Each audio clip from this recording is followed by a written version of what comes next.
Hi, I'm Keith, and this is my dad, Kerwin. We're going to talk about Skywalker Ranch. Why was it created? What is there to see and do? And when are we leaving?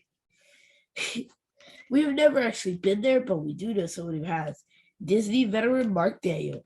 He'll take us on a tour of this iconic place on this episode of Father Son Galaxy.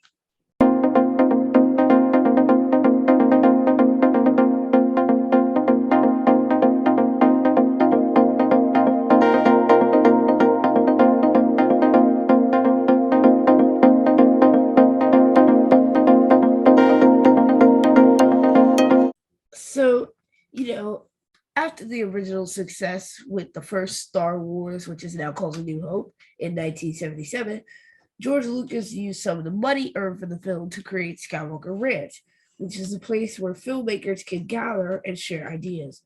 So it's 6,000 acres north of San Francisco. It's home to Skywalker Sound, which is a state of the art recording studio. And fun Easter egg, actually, the logo that was used to base Ezra's logo on the back of his jacket. Did you know that? No. Yeah.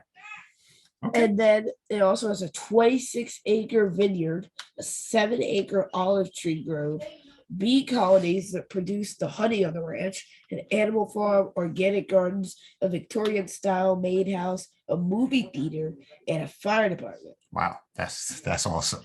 So our guest recently returned from Skywalker Ranch.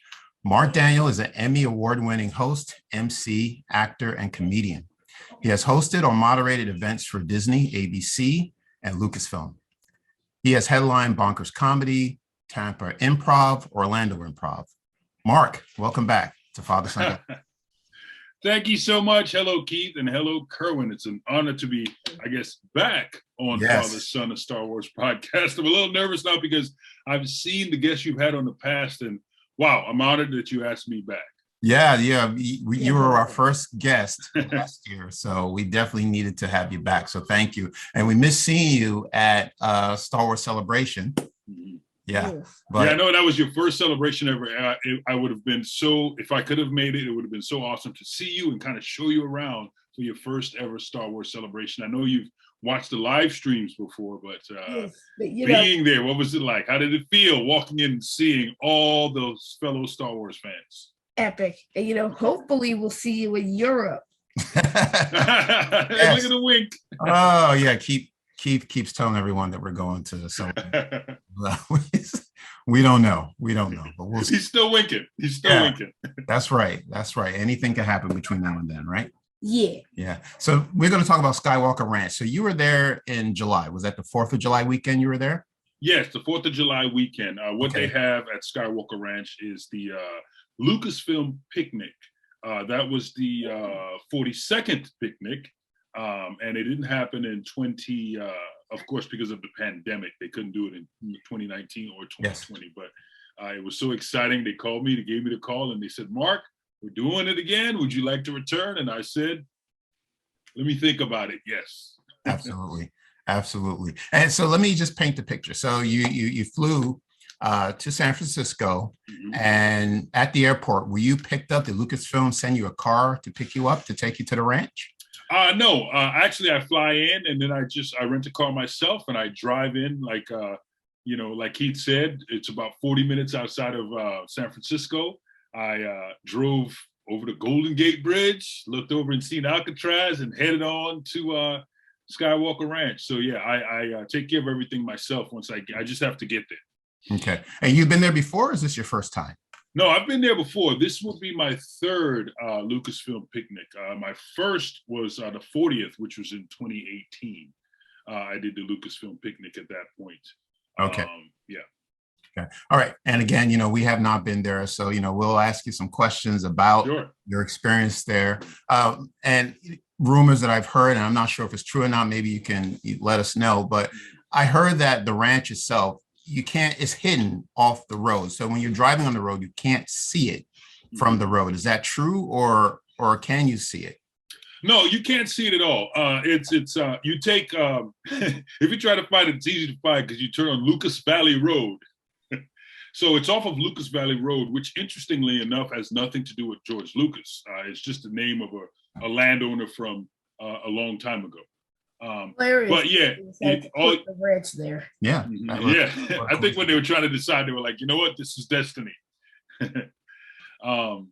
So no, you can't really see the ranch. If you know the landmarks, you can see it, and of course, there is the address, so you see like the stone with the number on it. But there's it's nothing fancy. It's just a gate you pull up, and there's security, and you buzz in, and they'll let you onto the ranch if you have clearance. But no, it's nothing you can see while you're driving in. There's nothing that screams Skywalker Ranch or anything like that, or even the winery. The property is Skywalker Ranch and Big Rock. So on the property, there's Skywalker Ranch and of course Skywalker Vineyard. And so while you're driving there, I believe you pass the vineyard first, and then you get to Skywalker Ranch. Okay, so the first question is, where'd you stay? I had the privilege of staying at the Skywalker Inn. And that is it's a privilege because, Skywalker Ranch is really like, it's a filmmaker's retreat.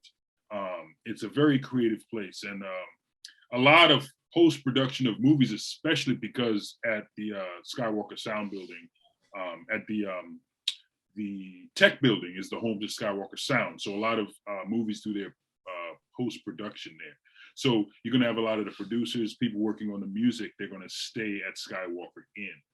So that's an area where it's not open to the public. It's usually for filmmakers and special guests. But because I get to host a picnic, I get to stay there for a few nights. So you qualify as special guest then? I qualify as a lucky dude. You've been there 3 times, so you're very special. That's that's very cool. So let me just see if I understand though. But there is a Victorian home. It's called the main house. That's not the inn, right? Is that a totally different home building?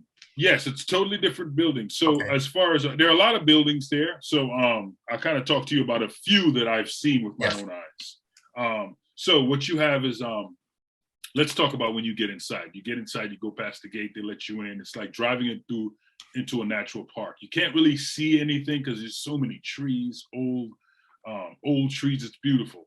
And it's also a real working ranch, but you don't see the ranch just yet. You're driving through, there's a lot of trees, weeping willows.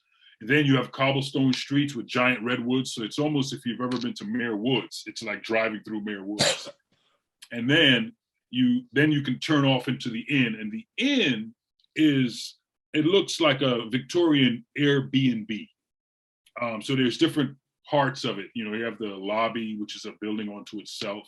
And then you have some different standalone buildings that house like the main kitchen and the rooms that are all around. So it's if you drove up, it really does look like an Airbnb, a place for guests.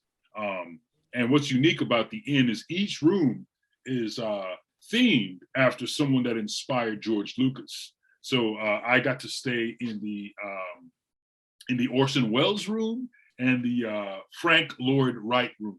And there's a lot of things in the rooms that are themed to that person.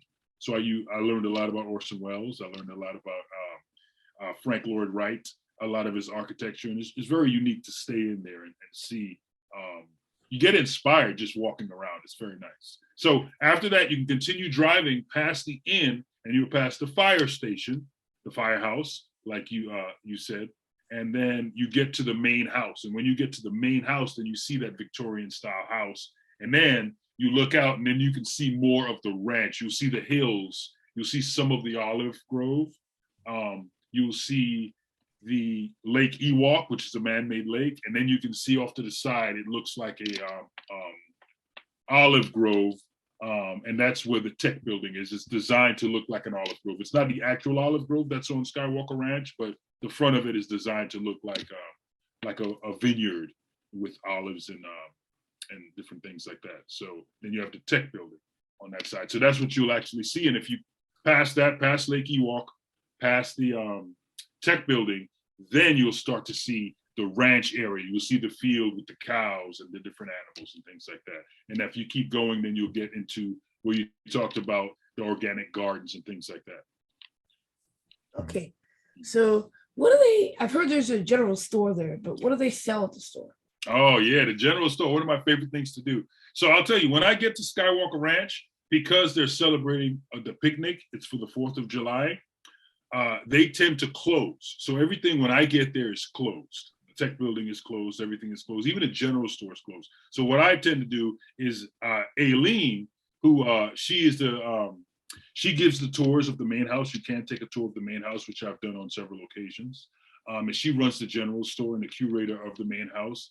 And she will kind of keep the store open for me and I'll go. So what they have in the store are very unique things. It's a lot of things with the, you can get the Skywalker Vineyard shirts, Skywalker Ranch shirts.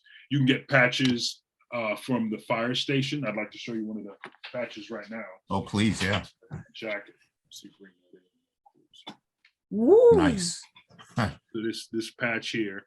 You can get a lot of T-shirts. Yes. A lot of merchandise representing things at the ranch, cups, different things like that. I have some unique cups. And on display, what's really unique, you can't buy these things, but in the general store, they have the, a lot of times companies around Christmas, they'll give gifts to the employees. So no different for Lucasfilm employees. So on display, you'll have the things that Lucasfilm employees got as gifts for Christmas. So there'll be really unique Star Wars things like tapestries and mugs celebrating, whatever film they might have been working on that year or just Star Wars in general. So very unique Star Wars memorabilia that's not for sale, but you can see displayed. And also too, because it is a working ranch, you can actually buy, they have Kobe beef. So you could buy ground beef as well. So those are the things that you can get at the general store, from anything from a computer mouse that says Skywalker Ranch to a bumper sticker, pens and pencils. Yeah. Let's go back and talk about the Victoria main house. What is inside the main house, actually? So the main house is, from what I saw when I got the tour, it's really, it's used for office space as well, but it still is set up like a house. So when you get in it's beautiful. What I noticed about it when you walk into the main house are the redwood panels. They're beautiful, and apparently they're from the redwoods that were first grown out there, and it was from George Lucas got the wood from a bridge that was being demolished. And you walk into the foyer. It's beautiful, but what you notice in the house too is the collection of Norman Rockwell paintings. Is very, very unique. I think that's one of his favorite artists, of course. And we get a tour of, like, you go past different rooms and different areas of the house. But one of the unique things that I see, it's like you'll see some special things. Like one of the most unique things I saw was on display was a lightsaber that NASA took into space. It was Luke's lightsaber that they took into space. So that lightsaber actually floated in zero gravity. And they brought it back to him as a gift. Wow. Woo. Yeah. Another cool thing was Charlie Chaplin's cane. That was unique, and some other memorabilia from movies George has directed and produced and written. But what stood out the most was, like I said, a lot of the Norman Rockwell paintings. Mm-hmm. Now, is there also a library inside the main house? Please. Yes, there is. There is the Lucas Research Library. Yes. And I got to go in there, and that's really unique. I didn't get to see all of it. Again, the things that pop out to me when I walked in for the tour was the stained glass dome ceiling and the wooden spiral staircase. There's a lot of books and periodicals, and what it is, which I didn't know, is that it's a research library that many people in the movie business can use, because it has a large collection of books and magazines and pictures of different outfits and anything from the 19th century. So a lot of times what would happen is you can actually rent time in the library if you want to do research. Let's say you're doing a period piece from the 1920s. You can go look at what things look like at that time and use it for reference. I'm sure it's online, but I think it's a collection that was made from a collection they had at Paramount, and he got a hold of it, and it just kept growing. But one of the most unique things when I was in there, the Last Jedi had just come out, and when I went to the research library, they had all these books. Aileen showed me the books that were open, and she said that Ryan, the director was in there, and the books were open to pages that show different types of terrain on the planet Earth, like different climates and topography. And the pages were open to pictures that inspired what the planets look like in parts of the film. So they kept the books open so you can see like Crate, the salt and the red and all these things. They look at this, look at this terrain here, and that's what inspired some of the film's imagery for the representation of the planets. So wow. I thought that was really cool. I was just in there nerding out, but trying to be cool. Okay, wow, that's awesome. So let's talk about the picnic. Yeah, please do. Can you tell us, I know there may be some confidentiality or things that you may not be able to share with us, but can you tell us who was at the picnic? Yeah, definitely. I can tell you who's at the picnic. It's all Lucasfilm employees, right? So the picnic is made up of, it's a celebration for the 4th of July. They've been doing it for years, 42 years to be exact. And it's a collection of employees that work at Lucasfilm and their families. But before I go any further, I have to thank David Collins, because David Collins is the person who got me into this amazing thing that I get to do. So, and if you don't know who David Collins is, of course, he's the sound designer for Skywalker Sound, and he's a voiceover artist. Yes. But also at Celebration, he's one of the main stage hosts. So it's usually Amy Ratcliffe, David Collins, and the main stage host, which is usually Warwick Davis. Yes. But back in the day, it used to be, it was Jay Lagaya, who was in Star Wars as Captain Typhoid, part of Queen Amidala's security force.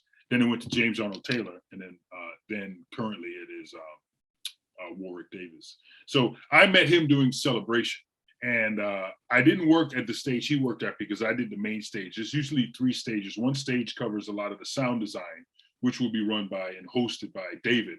Then a lot of the books and different things would be Amy, and then a lot of the live action would be Warwick. But I had to do something at Dave's stage, and that's how we met. So we met and we hit it off pretty good. He's very, very friendly. And very fun to work with. And then one day he just said, "Hey, Mark, I do this thing, and I think you'd be really good at it. It happens at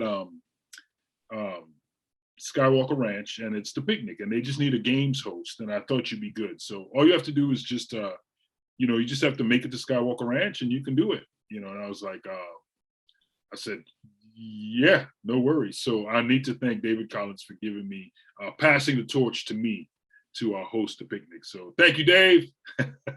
And it's been great ever since. Yeah, I'm very familiar with David Collins. Actually, he's a musician as well, and yes, does a podcast. Well, he hasn't been doing it lately. I think he's just very busy. Called the Soundtrack Show, where he would just go over different scores of different films. So yeah, I'm very familiar with David Collins. He's very talented. Yeah, and now he's Emmy nominated. So there you have it.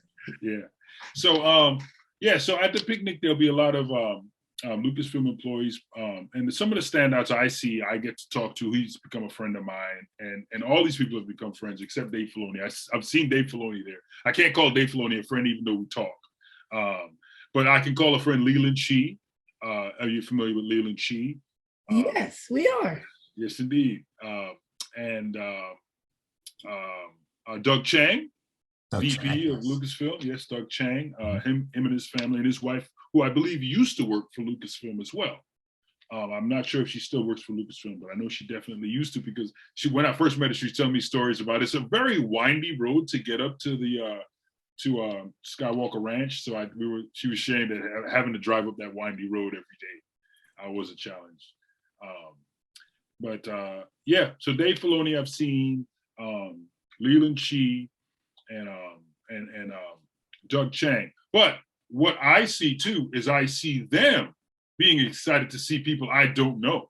So so that's really cool to see. Dave Filoni being excited about, who that is? That is so and so, and talking about who this person is and how influential they were in Lucasfilm's storyline. So that's a lot of fun. So those are the people I see. And then a lot of other people. There's people I've met that work with live action, working on the TV shows now.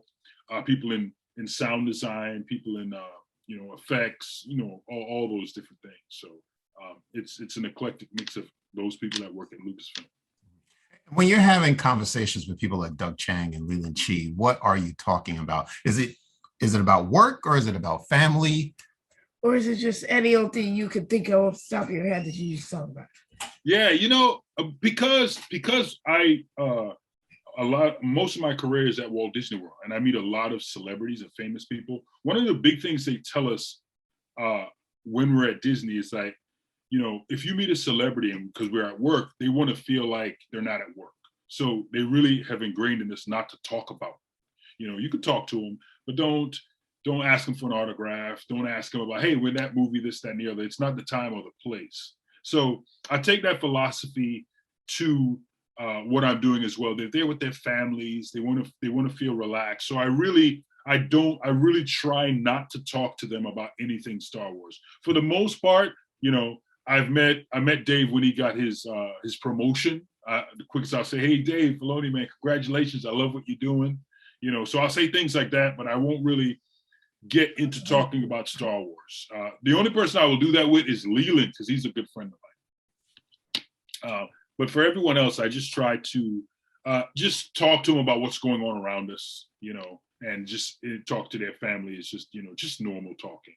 But I really don't get into, even though I want to, I don't. Of course, yeah. You really have to reserve yourself and try not to. Yeah, and it's not easy, but I really try to give them that respect and know that they're there with their family, and it is a day of not work. Yeah. How about the food? How was the food? What type of food did they serve at the picnic? The food is good. They have catering, so it's like if you're vegan, they have vegan selections, and of course it's a barbecue. So you got your hot dogs and hamburgers and barbecue chicken. There's also a potluck, so a lot of people will bring their own food, and sometimes the food have funny names like Star Wars names and stuff. They'll bring like an ice cream truck to give out ice cream and snow cones. So it's a really big party. There's usually bands playing music and things like that. It's like a kid's biggest dream. It is. You get to, ice cream, and it's like an ice cream truck, and you can just keep going back and get more ice cream. I like that. Okay. Yeah. What type of games do you play? Is it contests, or is it just people doing their own thing, or is it an organized game? Yeah, it's everything. So they have an area for toddlers, like little games that pertain to younger children. Then they have another interactive game system where you have your life-size, oversized Jenga and chess and checkers, different things like that. But my job is, as the games host, I work with the games team, is to we have, let me see, a few big ones. We have the raft races on Lake Ewok. We have the egg toss. We have a children's egg toss and an adult egg toss. Then we have a children's tug of war and an adult tug of war. So those are the games I tend to host and facilitate. And those are at certain times. So I'm walking around just saying, hey, don't forget, at 11:30 is the children's egg toss. We need kids 12 and under. And I'm just gathering people, being the Pied Piper, to get people to those locations to play those games. And people love them. Everybody gathers around. So games are constantly going on, hacky sack and cornhole and all those things. But those are the main games that I would facilitate. Okay, and final question. What rules did you have to follow? Like, what are the do's and don'ts? Great question. So the do's and don'ts are, when you're on property, you cannot take pictures of anything inside of the buildings. So no indoor pictures. And if you do take pictures, there are certain areas where you can take pictures, but someone from your party has to be in the photo. So, you can take a picture of you and your friend or whatever, or just you in front of the main house, in front of Lake Ewok, but you cannot post anything on social media. So they're very strict about that. For the picnic, however, they do have one location where it has the sign that says, the annual Lucasfilm picnic. They allow you to take pictures there. You can take pictures in front of the fire trucks because they have the fire trucks lined up. And I believe for that day, they're a little lax, and you can post those pictures on social media in those specific locations. I'm not telling anyone to do that. I think but they are for the picnic, and it's a picnic. I think they're okay with people sharing those images on social media. But for the most part, they do not allow any pictures you take on social media, even though you can find tons of them. Right. So any pictures I take, I have some that I took, but I'm in the picture, and then for me personally, that I have in my as memories. Okay, and I did see you did post some pictures on your Facebook page. There was one picture in particular. I didn't know whether it was taken at Skywalker Ranch or was it separate, but I saw you took a picture of you and Barbara with Steve Sansweet. Yes. From Rancho ObiWan. Now, is that near the ranch, or is that just someplace separate? Yeah, it's pretty. It's probably about, I think, 30 minutes away from the ranch. It's not far. So that was me and Barbara and Steve Sansweet, who has the largest collection of Star Wars memorabilia, and in a museum called Rancho ObiWan. So you can do tours there. So yeah, it's not far. So it's something I tend to do. You know, if I get there, he's another friend of mine, so I'll try to connect with Steve when I get out there and meet up with him. So yeah, so that was at Rancho ObiWan. Got it. That's very cool. I'll tell you a cool story. Yes. Is that a cool story is, I think the first year I did the Skywalker, the Lucasfilm picnic, I was with Eileen, and she was with I forget the woman's name, but another lady, and she was just talking. She goes, "Okay, Mark's hosting the games at the Lucasfilm picnic." She goes, "Yeah, I remember the first one. Yeah, I remember. I put it together." And I said, "Whoa!" So I'm like, "Wow, this lady put together the first ever Lucasfilm picnic." And she said, "Yeah, I remember. I was just sitting there, and it was. I remember it was Stephen, Francis, and George." And she was just talking about them sitting. And after a while, I was like, because I was, wait a minute. I said, you mean Steven Spielberg?" She goes, "Yeah." I said, "And you mean Francis Ford Coppola?" She goes, "Yeah." And I was like, "And George Lucas?" So she was just telling stories about the picnic and how it grew and stuff. But I was just like amazed that she was just sitting there going, and I think she was actually George Lucas's first secretary, working at the main house when he was working there, actually, early on. When they were still writing the movies, the films in that main house. So I thought that was really, really cool piece of Star Wars history to get to meet and talk to. What about the Yoda statue? Is that near the ranch as well? Okay, so at the ranch they have the Skywalker vineyards, and I've never been to the winery. I believe there's a Yoda statue at the winery, but there's not one at Skywalker Ranch that we know that you could take a picture in front of. Okay. There could be one indoors, but from what I've seen, I've not seen a picture, a statue the size of that you see at Lucasfilm, which is in San Francisco. That's where the statue is that everyone takes pictures in front of. And I believe there's one at the winery, but I'm not sure. But there's not one at the ranch. Got it. Well, this is pretty cool. And you were there and you left the day after 4th of July? So yeah, so what I tend to do is I fly in, I get there Friday, I stay Friday night, I do the at the inn, and then I do the picnic on Saturday, and then I spend the night and I leave Sunday. And then I make a day of it. I'll go into Mare Woods or like Figgy. I wanted Figgy to meet a lot of the people, so we met to meet Steve Sansweet and different things like that. And you can so places you can tour if you do go there is the tech building and the main house. I have not, like I said, when I go, it's closed, so I've not been in the main house. Aileen would actually take me to the main house. Sorry, I've not been into the tech building. But the tech building is also known for having the best movie theater in the world. It's the best theater because it has the most advanced sound system, so that would be something cool to actually see. I've been to the theater inside Lucasfilm in San Francisco, which is another very state-of-the-art theater, but I've not been to the one in the tech building. Well, this was very nice. I mean, I'm as you're giving us the tour, I'm just painting a picture in my head of what this all looks like. And I know whenever I hear Victorian house, I just picture those old forts at Valley Forge. Right. Yeah. Right. We have a few of those here in our area. Yeah. And you have to look, hard to find it. But, if you Google Skywalker Ranch, there are a couple of photos you can find of the home, just, someone who's never been there to get an idea what it looks like. And, George Lucas in the past have done a couple of interviews from his ranch. He does not live there, obviously. But it'd be too easy to find. Right. Everybody would just come breaking down the door like George Lucas. Right. George Lucas. He would not have any type of privacy. No. Yeah. And he would just have to go into hiding at that point. Definitely. So, Mark, do you have any upcoming projects? Anything you're working on? Yeah, I'm getting ready to. I think you asked me earlier. I'm going to be part of the D23 Expo. Oh, you are? Next month, yeah. So we're going to live stream a lot of the content, and so we're working it now. We have a production meeting coming up next week.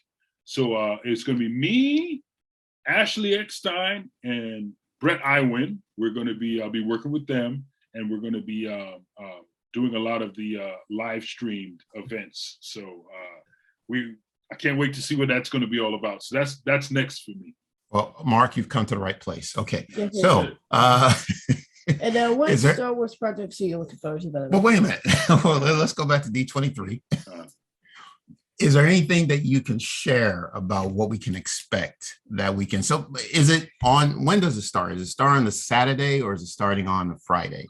I believe it starts on the Friday. Usually, let's see here. Usually it starts on the Friday. Okay. And then goes through the weekend. Yeah.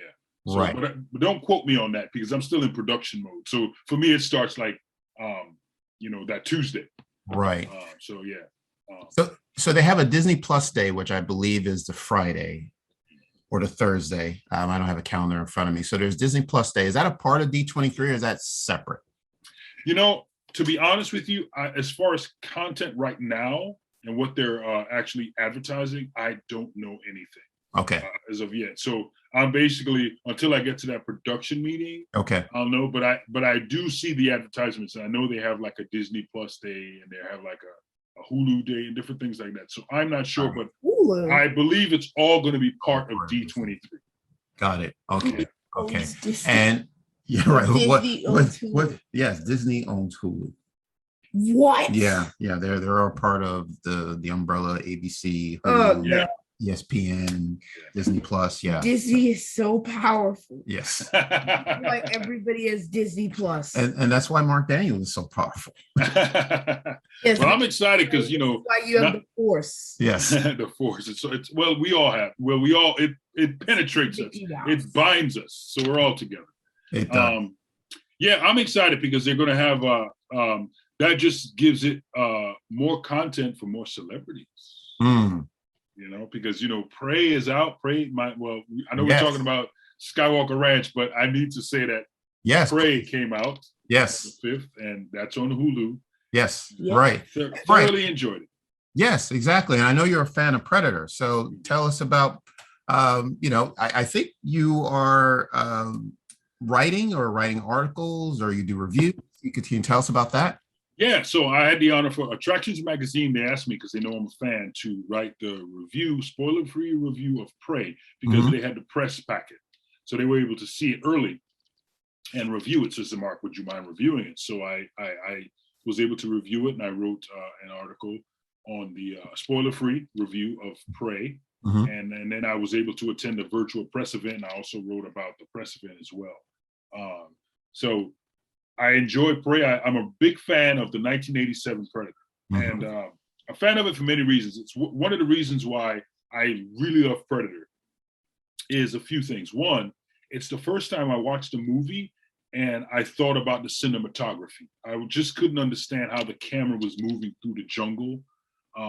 That really made me start thinking about movie production. I never thought about anything like that before. And I was also trying to find my place. I really love doing special effects makeup, but there was no one that looked like me that was doing it. I loved Freddy Krueger. I loved, but what I loved about Freddy Krueger was the makeup. I loved how they did the makeup effects. So I was really into makeup artists like Dick Smith and Rick Baker. But again, there was nobody that looked like me in the business. No problem, I'm watching it. And then one day I got to see a making of the Predator. And they showed the Predator, which I loved the movie and I loved the creature, but it was a black man in the suit. About that. And that blew my mind. That's the first time I was like, wait a minute. I didn't know this was cool for me to like, but here's a black man in the makeup, in the suit, bringing it to life. And that really inspired me to continue to do what I do. So Predator means a lot to me because of what I saw and what I liked about it and how it inspired me. So, and not only that, I love the film, I love Arnold Schwarzenegger, but there's a lot of elements to why I love Predator. And to watch Predator, and for the fact that they chose to tell a story from a native First Nations people point of view and make it very authentic to that time period and those people, there might be people like me going, whoa, look at this, it's native, it's a native person, I get it. And I remember what that feeling was like when I saw Kevin Peter Hall, a black man in the suit, to let me know it's okay to like sci-fi. You know, here's somebody that looks like you and he's doing well. So those are the things, and that's what I really love about this film as well, the inclusiveness. If you're okay with it, we could put a link to your review. We can add that to our YouTube channel and let people know that it's out there and they should read it. I read it. I still have not yet seen Prey, but I am interested in seeing it after reading your review. So thank you for that. Yes, and I will not be partaking in that. Right. No. Yeah, that's good. That's good. It is rated R, I believe. Yes. All right. And just to wrap it up, you have this question here. Yeah, like I was saying, what are some Star Wars projects that you're looking forward to? Star Wars project, I'm really looking forward to Andor, very much so. Rogue One is my favorite Star Wars film. Yes. Hands down. I believe we talked about it, Cohen. Yes. And the reason I know for a fact it's my favorite Star Wars film because of Star Wars. It's because of I think it was the perfect vehicle to put everything I love about Star Wars in, shake it up and give it to me. So I really love the grittiness of Rogue One. So I'm looking forward to the grittiness of Andor, to see the Empire as these colonists, as this giant machine that no one can stop, but you have this ragtag bunch trying to get in there and stop it. So I'm curious to see Saw Gerrera again. I liked him. So I'm very much looking forward to Andor. All right. Well, thank you very much for this, Mark. We really enjoyed talking about Skywalker Ranch. Thanks for coming back, by the way. Yeah, this was awesome. We can have you back as long as you want to be back. So thank you so much. Where can people find you? You can find me on my website, markdanielcomedy.com. You can also find me at LOL4 Mark Daniel on Twitter, Instagram, and TikTok. And on my YouTube channel is LOL4 Mark Daniel. Yeah. Wonderful. And for our viewers, I'm pretty sure you already know where to find us. But for those who are new, let me recap. Apple Podcasts, Spotify, Stitcher, Radio Public, Amazon Music, Audible, Google Podcasts, Overcast, Podcast Addict. Basically, wherever you get your podcasts. Check out our socials, Twitter, Facebook, and Instagram, all at Bothersome Galaxy. Please do check out our Patreon and try to donate to at least one of our tiers. And if you can't donate monetarily, just please continue to subscribe to our channel. Help us get all the way to 501. We're very close. And then check out our Spreaker page as well. And our website, FatherSideGalaxy.com. All right. I think we covered it. So, Mark, thank you again. We look forward to seeing you at D23. Yes, indeed. Thank you for tuning in. And thanks for having me back again. It was a pleasure talking about Skywalker Ranch and my time there. And I would end by saying that Skywalker Ranch, the one thing I love about it most and why I would love to go back every time, it is a very tranquil place. You can see the creativity. It is beautiful. It's a place that is very natural, looks very much like nature and the place that surrounds it. And it's just calming. And I love going back, and I like looking and relaxing by Lake Ewald. So it's a very relaxing and inspirational place. Wonderful. It's wonderful to hear. Thank you. Thank you so much. All right. Well, once again, Mark Daniel of Disney fame, thank you for joining us. It's always a pleasure to have you on. For everyone else, until next time, take care, and we will see you again.